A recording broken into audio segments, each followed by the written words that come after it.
बाड़मेर की दोहरीमना थाना पुलिस व गुड़ामालानी सीओ शुभकरण द्वारा, साथ ही बाड़मेर की साइबर सेल के महिपाल सिंह और मोहन राम की कड़ी मेहनत और सूचना संकलन करने के बदौलत आज बाड़मेर के दोहरीमना थाना पुलिस को बड़ी सफलता हाथ लगी है। आप देख सकते हैं अपनी मोबाइल की स्क्रीन पे, यह वही वैश्य दरिंदे हैं जिन्होंने एक मूक बधिर दलित युवती को अपनी हवस का शिकार बनाया।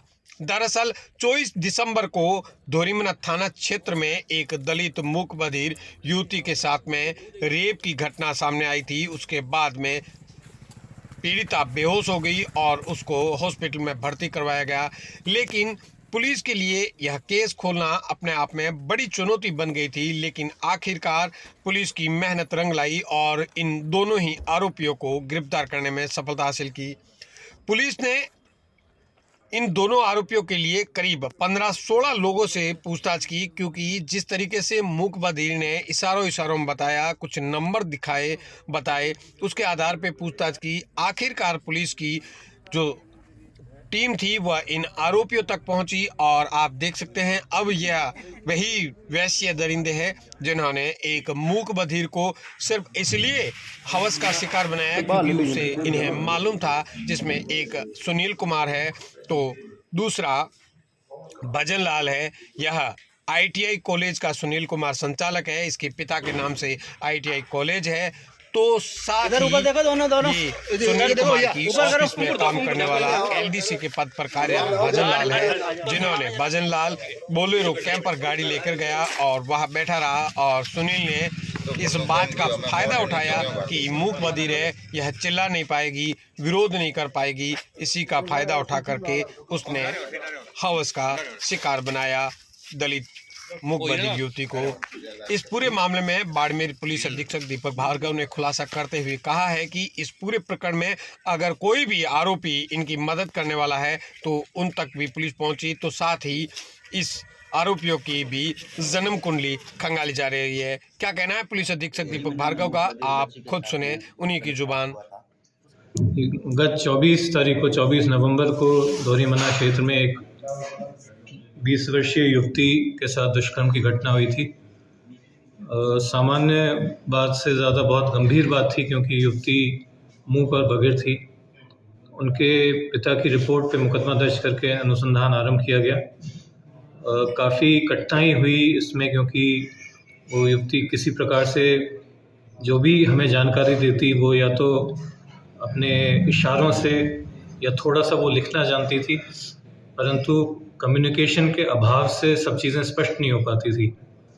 कड़ी से कड़ी जोड़ते हुए तकनीक के आधार पे, आसूचना के आधार पर 2 युवकों को इस घटना में सम्मिलित होना पाया। उनको हमने दस्तयाब कर लिया है, उनसे पूछताछ करी तो उन्होंने अपना जुर्म स्वीकार कर लिया है। घटना के पश्चात वो फरार हो गए थे। एक गाड़ी थी उनके पास में, उस गाड़ी में वो फरार हो गए थे और उन्होंने अब इतना समय बीतने पे उस गाड़ी का भी हुलिया बदल दिया है। सर, इनमें एक युवक है सुनील, उसके पिताजी की तो IT कॉलेज है, और दूसरा आरोपी है भजन लाल, वो अभी LDC हैं। बाकी और पूछताछ चल रही है, अभी दस्तयाब किया है और इनकी पृष्ठभूमि कोई आपराधिक रिकॉर्ड है या नहीं है ये भी देखेंगे, और घटना में और कोई सम्मिलित था या किसने इनकी मदद की थी वो भी हमें देखना है।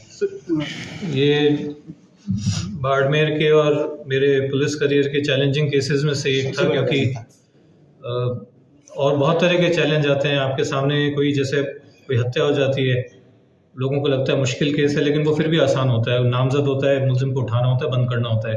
कोई लूट होती है, कोई फायरिंग होती है, कुछ भी चीज़ होती है तो उसके आमना सामना करके पकड़ सकते हैं। इसमें सबसे बड़ा चैलेंज था, जो युवती है वो मूक बधिर थी, केवल इशारों में अपनी बात बता पा रही थी। उनकी पूरी बात उनके पेरेंट्स तक नहीं बता पाते कि एग्जैक्टली क्या कहना चाहती हैं, तो पुलिस टीम को इसमें काफ़ी कठिनाई हुई। इसके बाद में जैसा कि अमूमन होता है कि बहुत सारी थ्योरीज़ और बहुत सारी कॉन्स्पिरेसी थ्योरीज़ भी बन जाती हैं, कई बातें भी सामने आ जाती हैं, तो उसमें भी और कठिनाई हुई। मैं हमारी टीम को बधाई देना चाहूँगा। नीतीश एडिशनल SP बालोतरा लगातार वहाँ कैंप करे हुए थे।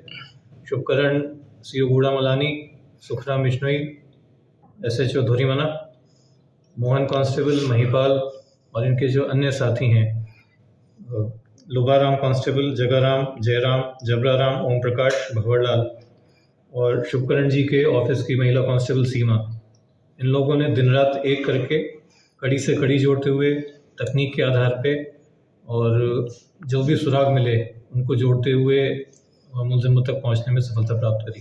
तो सर क्या ये जी बिल्कुल निसंदेह चैलेंज था। उस चैलेंज को मेरे को बाड़मेर की पुलिस टीम पे गर्व है। अब तक मैं मानता हूँ कि हमारे 80 से 90% केसेस खुल गए होंगे, बड़े से बड़े भी। तो ये चैलेंज था, उस चैलेंज को टीम ने पूरा किया है और सभी के लिए उचित स्तर पे पारितोषिक के लिए रिकमेंड भी किया जाएगा और मैं स्वयं भी बात करूँगा।